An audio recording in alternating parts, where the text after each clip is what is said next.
पोइ जो मतलब भारतीय सिंधी सभा में तव्हांजो हिकिड़ो मेन रोल आहे उन बारे में हिकु ॿ ॻाल्हि ॿुधायो न। पहिरीं त 2007 ताईं पॉलिटिक्स में हुयसि।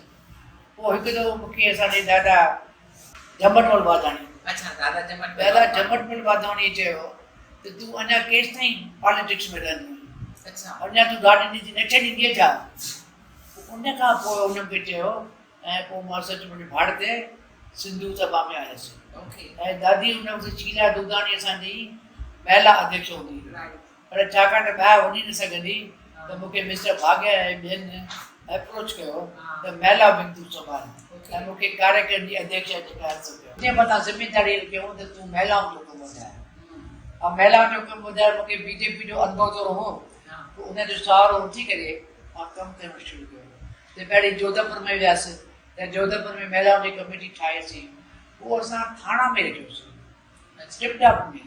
उन वक़्तु असांजे ऑल ओवर इंडिया मां 250 महिलाऊं सभु ॾाढो सुठो प्रोग्राम थियो जंहिंमें असांखे एनसीपीएल जो सहयोग मिलियो ऐं मां सम्झां थी त उन वक़्तु असां जेके पॉलिटिशियन खे घुरायोसीं 250 ज़ालूं ऐं उहो 2 ॾींहं जो प्रोग्राम असां हुते रखियोसीं टिपटाप में।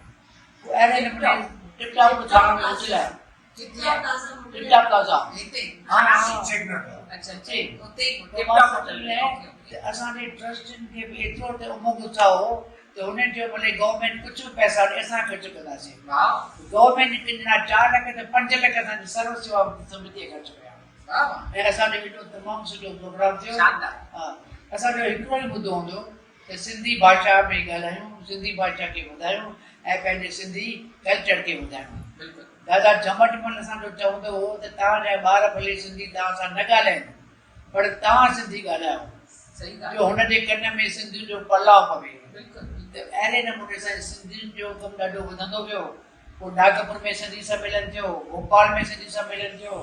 असांजो भाउ शंकर लालवाणीअ ऐं ॾाढो इनिशिएटिव वरितो ऐं असां सभिनी खे 2 ॾींहं जो असां महिला सम्मेलन इंदौर में कयोसीं इंदौर में उज्जैन में कयोसीं। मूंखे सिंधी सभा जे सभिनी जेके असांजा भाउर हूंदा हुनजो सहयोग मिलंदो। असांजो कोटवाणी हूंदो उज्जैन में तंहिं ॾाढो वॾो सुठो प्रोग्राम करायो। अहिड़े नमूने मां सम्झां थी त मुंहिंजे पीरियड में 8 या 10 असां सिंधी महिला सम्मेलन कयासीं ऐं सिंधी महिलाऊं तमामु घणियूं जुड़ियूं ऐं महाराज थाणा में असां कंदासीं। पर जीअं त पोइ मां 4 साल पहिरीं मुंहिंजो एक्सीडेंट थियो।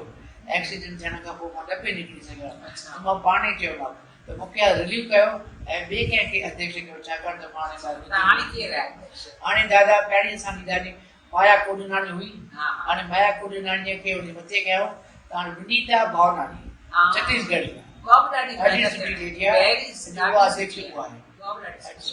ऐं अॼु असांजे ऑल इंडिया ते महिलाउनि जो ग्रुप आहे वॾो कमु थिए थो। ऐं ॾाढी ॿियो मां तव्हांखे ॿुधायां थी त 22 फरवरी ते असां वरी हिते सिंधी ज़ालुनि जो सम्मेलन रखियो आहे। तव्हांखे मां घुराईंदसि तव्हां पक अचिजो हिते ऐं 2 ज़ालूं गॾु थींदियूं। जय झूलेलाल।